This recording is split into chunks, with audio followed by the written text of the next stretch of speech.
ముందుగా అందరికీ నమస్కారం. నేను మీ గుండాల సైదులు పల్నాడు జిల్లా. ఆహ్, మన పల్నాడు ప్రాంతంలో వివిధ రకాలుగా ఎస్సీ, ఎస్టీ, బీసీ మైనారిటీలు అంటే దళిత బహుజనులందరూ కూడా ఎవరికి లబ్ధి చేకూర్చడం కోసం, ఏ కులాలు అభివృద్ధి చెందడం కోసం, ఏ కులాలను అందలం ఎక్కించడం కోసం ఒకరిపై ఒకరు పరస్పర దాడులు కొనసాగించుకుంటూ కులాల్లో ఉన్నటువంటి ఐక్యతను మీరు దూరం చేస్తున్నటువంటి పరిస్థితులు, అలాగనే ఇక్కడ కొన్ని కుటుంబాలలో ప్రాణాలు కూడా పోయినటువంటి పరిస్థితులు మనం చూస్తున్నాం. అంటే ఎస్పెషల్లీ మొన్న గురజాల నియోజకవర్గంలో మోర్జంపాడులో జరిగినటువంటి యాదవులు ఒక ఇష్యూ ఒకటి. అలాగనే పిన్నెల్లి గ్రామంలో మొన్న మన తోటి సామాజిక వర్గాలైనటువంటి దళితులు ఈ 2 సామాజిక వర్గాల్లో ఒకరిపై ఒకరు పరస్పర దాడి చేసుకొని ఒకళ్ళు చనిపోయినటువంటి పరిస్థితి. అలాగనే నిన్న దైద గ్రామంలో జరిగినటువంటి అంటే తేలుకుట్ల గ్రామంలో జరిగినటువంటి బీసీల పైన ఒకరిపై ఒకరు దాడులు చేసుకుంటున్నారు మిత్రులారా. ఒకసారి చర్లగుడిపాడులో కూడా మొన్న గమనిస్తే 9వ తారీఖు మిస్ అయ్యి 14వ తారీఖు ఒక శవాన్ని బయటకొచ్చినాం. ఆ తర్వాత మళ్ళీ 3 డేస్ తర్వాత మళ్ళీ ఇంకొక శవాన్ని కూడా బయటకొచ్చినాం. అంటే చర్లగుడిపాడులో ఒక బీసీ సామాజిక వర్గాల పైన దాడి. అంటే మెజారిటీ పీపుల్ ఉన్నటువంటి దళిత బహుజనులందరూ కూడా ఈరోజు మనం ఒకరినొకరిని కొట్టుకుంటూ, చంపుకుంటూ, అలాగనే ఒకరిపై ఒకరు దాడులు చేసుకుంటూ ఎవరికి లబ్ధి చేకూర్చడం కోసమని ఒక్కసారి మీ మనస్సాక్షిని అడగండి. అలాగనే ఇక్కడ ఈ పల్నాడు ప్రాంతంలో బీసీ కమిషన్ ఎటువైపు పోయిందో అసలు ఉందా? లేదా? అసలు అర్థం కాని పరిస్థితి ఉందనే. ఈ ఆంధ్రప్రదేశ్ రాష్ట్రంలో ముఖ్యంగా మా పల్నాడు ప్రాంతంలో ఉన్నటువంటి ఈ గ్రామాలు ఏవైతే ఉన్నాయో ఈరోజు బీసీలు ఒకరు దాడులు చేసుకునేటువంటి పరిస్థితి కావచ్చు, అగ్ర కులాలుగా చెప్పుకుంటున్నటువంటి ఈరోజు ఆ సామాజిక వర్గాల ద్వారా దోపిడీకి గురయ్యి ఆ సామాజిక వర్గాల ద్వారా హత్యగాంపబడినటువంటి బీసీ కులాలను ఒక్కసారైనా కానీ సరే పరామర్శించినటువంటి దాఖలాలు లేవు. మరి మేము బీసీ నాయకులమని చెప్పుకుంటూ కొందరు వివిధ సంఘాల రూపాలలో సంఘాలు పెట్టేసి మరి వాళ్ళు నెలకొకసారో లేక 2 నెలలకు ఒకసారి ఏదో చిన్న చిన్న సమావేశాలు ఏర్పాటు చేసుకొని మరి వాళ్ళు కాలం గడుపుతున్నటువంటి పరిస్థితి చూసాము. అది ఎలక్షన్ టైం రాగానే ఈ సంఘాలన్నీ కూడా పోయి ఒక రాజకీయ పార్టీలకు తొత్తులుగా మారిపోయి చేస్తున్నటువంటి పరిస్థితులు.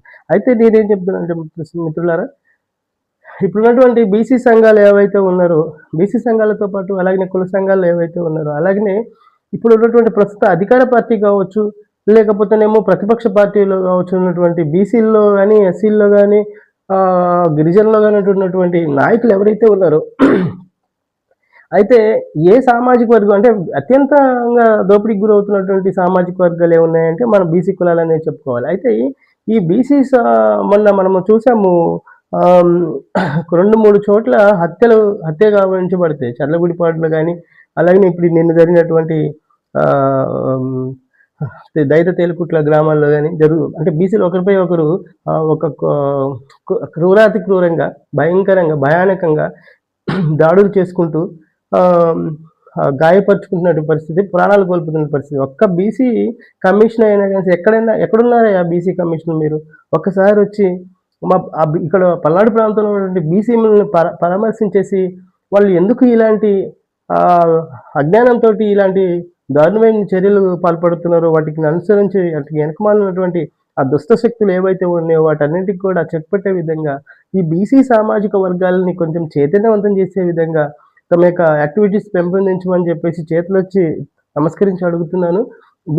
బీసీ కమిషను ఈ ఆంధ్రప్రదేశ్ రాష్ట్రంలో వెంటనే స్పందించాలా. బీసీ కమిషన్ ఈ పల్నాడు ప్రాంతంలో జరుగుతున్నటువంటి బీసీలు అత్యంతగా దోపిడీకి గురవుతున్నటువంటి, హత్యలు గావించుకుంటూ పడుతున్నటువంటి వైఖరి పైన సమావేశాలు ఏర్పాటు చేసేసి, ప్రత్యేక కమిషన్ ఏర్పాటు చేసేసి, కొన్ని ప్రత్యేక బృందాలు ఏర్పాటు చేసేసి ఇక్కడ ప్రజలను చైతన్యవంతపరిచే విధంగా, అలాగనే ప్రజాస్వామ్యాన్ని కాపాడుకునే విధంగా, ఈ ప్రజాస్వామ్యంలో బీసీలు బ్రతకడానికి కావలసినటువంటి సదుపాయాలను సమకూర్చే విధంగా, ఈ కులాల మధ్య ఐక్యతను పెంపొందించే విధంగా బీసీ కమిషన్ పనిచేయాలని చెప్పేసి నేను తెలియపరుచుకుంటున్నాను.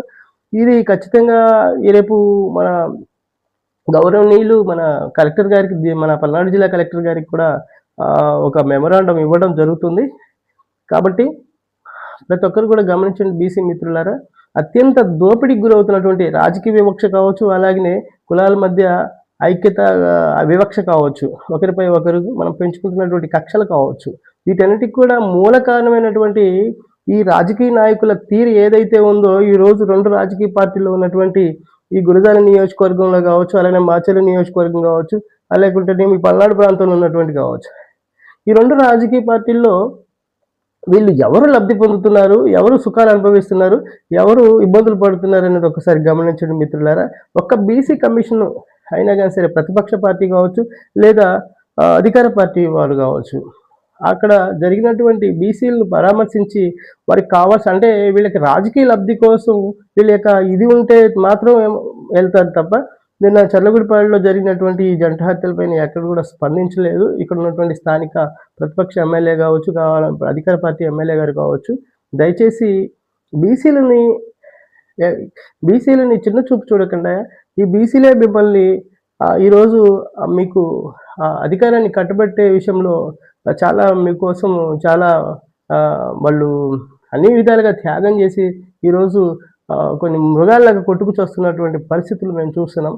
కాబట్టి బీసీ రక్షణ చట్టం ఏదైతే ఉందో, అలాగనే బీసీ కమిషన్ ఏదైతే ఉందో, ఇక్కడికి వచ్చి ఈ ప్రాంతంలో ఉన్నటువంటి బీసీలను ఉత్తేజపరిచేటలా, చైతన్యవంతపరిచేటలా, వాళ్ళ బ్రతుకులు మార్చుకునే విధంగా వాళ్ళ యొక్క పనితీరుని ఇక్కడ కనబరేట్ చేయాలని చెప్పేసి వాళ్ళకి ప్రత్యేక శిక్షణా తరగతులు అవసరమైతే ఈ బీసీలకు ప్రత్యేక శిక్షణా తరగతులు కూడా ఏర్పాటు చేసేసి కులాల మధ్య ఐక్యత, ఇలాంటి విధ్వంసకాండలు ఏవైతే ఉన్నాయో, ఇలాంటి ఈ ప్రజా వ్యతిరేక కార్యకలాపాలు ఏవైతే ఉన్నాయో, ఈ ఆటవికంగా ఎదురుదాడులు చేసుకుంటున్నారో, ఈ ఆటవికంగా ఎవరైతే కొట్టుకు చేస్తున్నారో, ఒక మనిషిని చంపాలి అన్నటువంటి క్రూరమైనటువంటి అలాంటి ఆలోచనలు ఉన్నవారందరినీ కూడా పిలిపించేసి రాజీలు పెట్టేసి, అలాగే వాళ్ళకి ప్రత్యేక కౌన్సిలింగ్ ఇప్పించేసి కులాల మధ్య ఐక్యతను చాటాలని చెప్పేసి, ఈ పల్నాడు ప్రాంతంలో ప్రజాస్వామ్యాన్ని కాపాడి ఈ ప్రశాంతతను మేము చూడాలని చెప్పేసి, దీనికి ప్రతి ఒక్కరు నాయకులు కానీ, 2 రాజకీయ పార్టీలు ఉండే నాయకులు కానీ, అలాగనే ఈ 2 రాజకీయ పార్టీల్లో